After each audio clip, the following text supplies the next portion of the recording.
from the looks of it, it's telling me that when we're in the game, we're losing, and when they're in the game, we got a better chance of winning. Starting five was all negative, like minus 18, minus 12, minus 14, minus, starting five was plus 20, plus 2. That's crazy.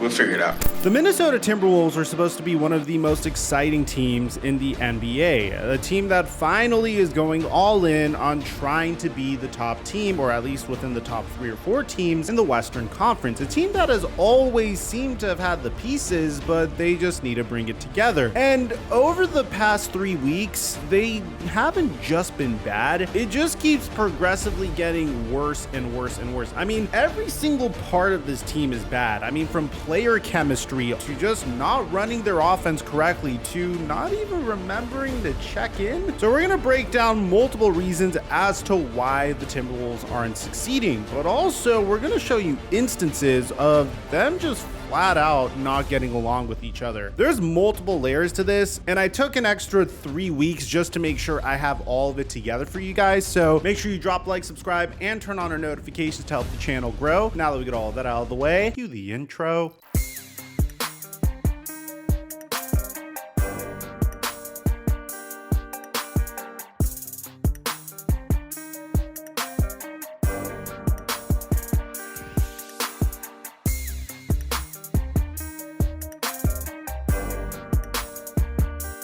This video is brought to you by Manscaped.com, the premium global brand for men's grooming and hygiene solutions. With feedback from millions of customers from around the world, Manscaped designed a brand new generation of growing grooming solutions to take care of down there. And if you're looking for a gift to really wow your man, or if you're a man really trying to wow your woman, then I highly recommend the Performance Package 4.0, which includes everyday grooming solutions for the modern man. We gotta start with the classic. The Lawnmower 4.0 trimmer is a waterless, cordless, electric body trimmer with skin-safe technology to ensure you don't nick yourself. It has a 7,000 RPM motor with quiet stroke technology. It has a 4,000K LED spotlight and power status indicator so you can trim confidently even on the coldest, darkest winter nights. One of my favorite products in the line is the Crop Preserver Anti-Chafing Ball Deodorant. I put this bad boy on every single day when I'm done with the gym. Maybe give it a nice little blow dry to make sure it's nice and dry. And that's before I get to one of the most underrated products in their line, the Weed Whacker Nose and Ear Hair Trimmer. For all those with unruly nose hairs, Santa hooks it up with the Weed Whacker's unique rotary blade system and skin-safe technology,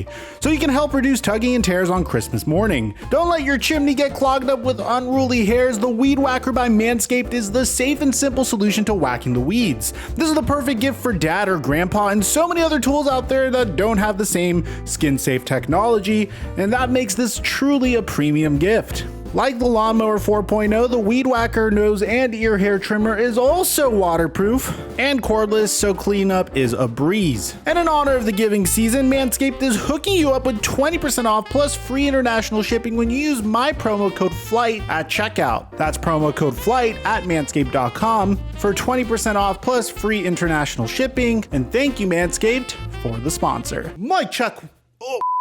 Mic check 1 2 1 2. What's going on, everybody? I have been a huge fan of the Minnesota Timberwolves for the past year. Honestly, ever since they traded for D'Angelo Russell, I had a lot of faith in this team finally getting it together and potentially making a big run in the NBA. I just felt like they just had to learn how to play with one another. I mean, theoretically, even before the Rudy Gobert trade, theoretically, I thought the core of Karl Anthony Towns, D'Angelo Russell, and Anthony Edwards would be enough to give anyone a run for their money. And last year, they showed us a glimpse of that. They didn't go down without a fight. I mean, yes, we got this meme-worthy moment from Patrick Beverley celebrating the fact that he beat his former team in a play-in. And the Minnesota Timberwolves decided, after last year's finishing 7th place in the Western Conference and ultimately losing in the first round of the playoffs to the Memphis Grizzlies, which, by the way, they fought valiantly against, and which, by the way, we're going to be making a lot of comparisons to. They were just missing one major piece in order to really be one of the contenders in the Western Conference. And that piece apparently seemed to be Rudy Gobert. Now, when they pulled off this trade, I completely decimated them. I mean, I have not ethered a team worse than the Minnesota Timberwolves when they decided to trade for Rudy Gobert. And it's not because I think Rudy Gobert is bad at all whatsoever. I just think there are multiple red flags with this trade. Let me tell you what the trade was in case you forget. Rudy Gobert is on a 4-year, $170 million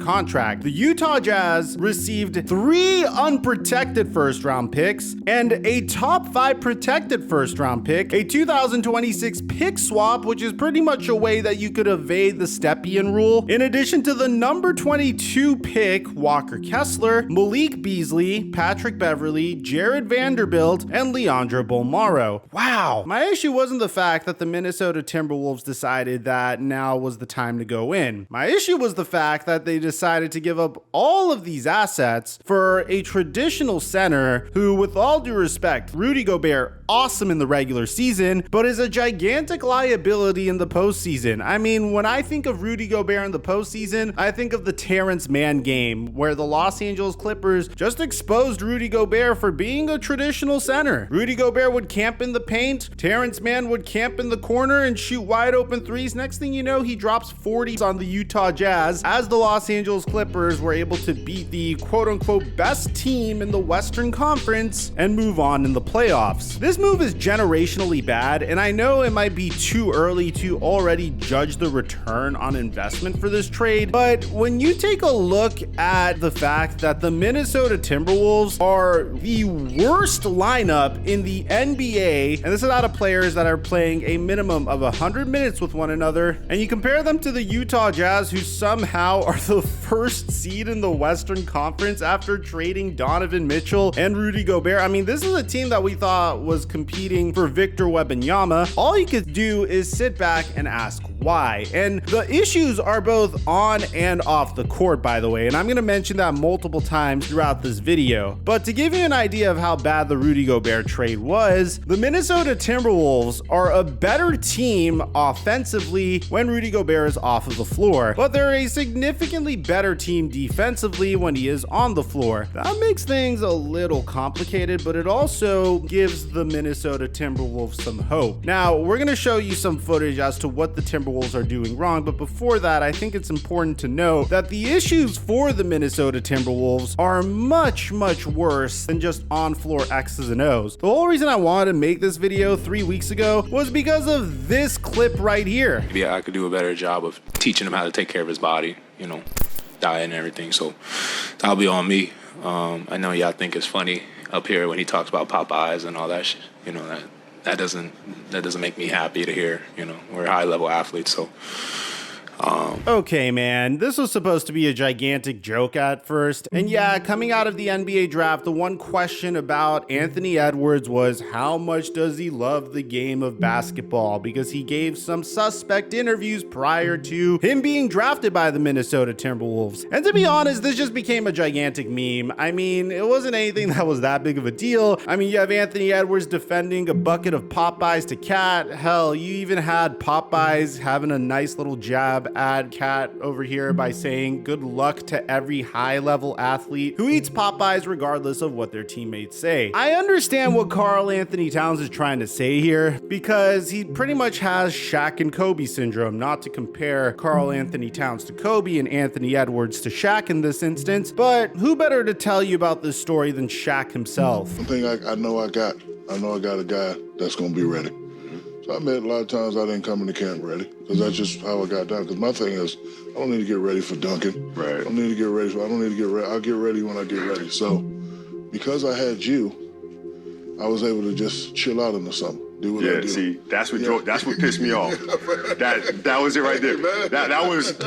Listen, I got beat up. I got hack and shack. I was tired, man. I ain't doing no work. I'm going home. I'm swimming.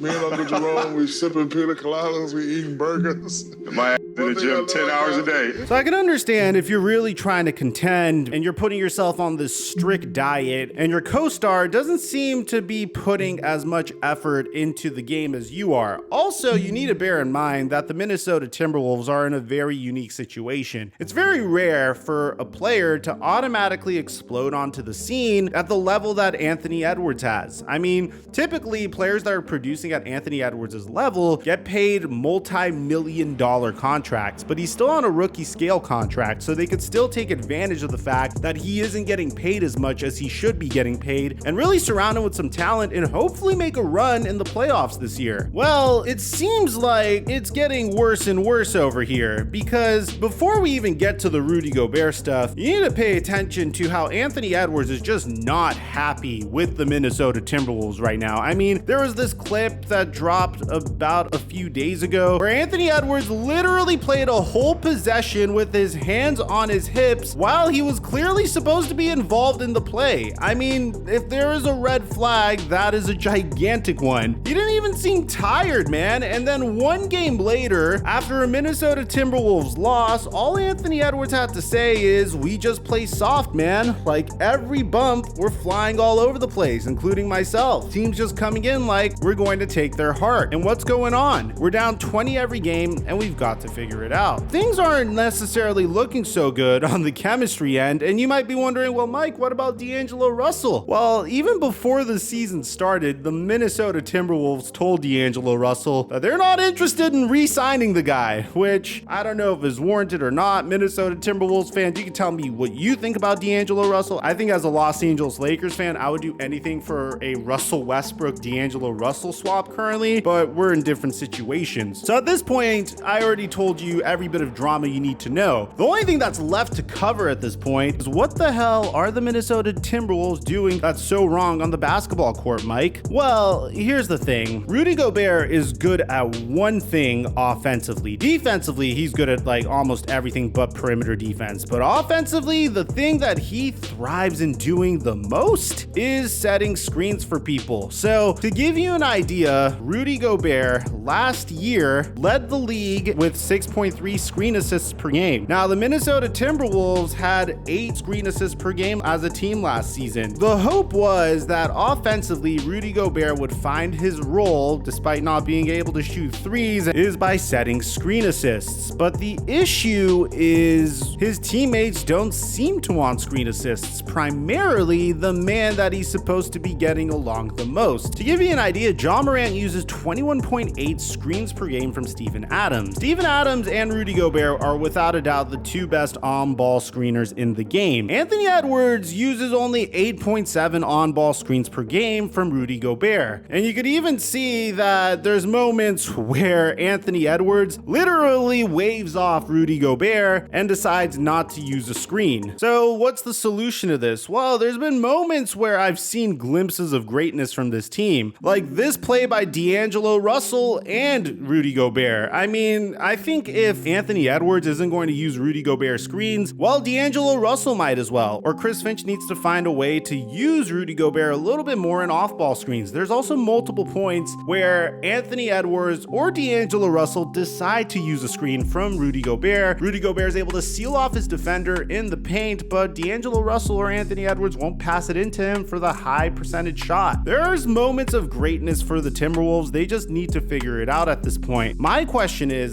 this why Anthony Edwards has been so upset this season? I mean, from Karl Anthony Towns asking him to stop eating Popeye's chicken and get on a regular diet, to Anthony Edwards putting his hands on his hips during a possession. Can Anthony Edwards be upset at the fact that the Minnesota Timberwolves gave up a ridiculous amount of assets in order to get Rudy Gobert? I mean, I think these assets are on par, if not even crazier, than what the Los Angeles Lakers gave up for a prime Anthony Davis. Well, granted, the Lakers gave up around the same amount of draft capital and 2 former number 2 overall picks. So, I mean, you could debate that as much as you want, but that was for a prime Anthony Davis. The Minnesota Timberwolves did all of this for a 30-year-old Rudy Gobert. They could have definitely cashed in those assets on a different type of player. year. I don't necessarily know if Rudy Gobert was the right player for this team, but I don't think it's as egregious of a mistake as the Lakers trading for Russell Westbrook. But there's just moments of boneheadedness from this team. I mean, that aside, D'Angelo Russell forgetting to check in and the Minnesota Timberwolves essentially needing to play a 4-on-5 the other night is just flat out embarrassing. That might be a coaching issue. So let me know in the comment section down below, what do you guys think? Do you think the Minnesota Timberwolves are salvageable? Do you think it's too early to be worried about this team? Aside from that, I'm your boy Mike, and I'm dropping our mic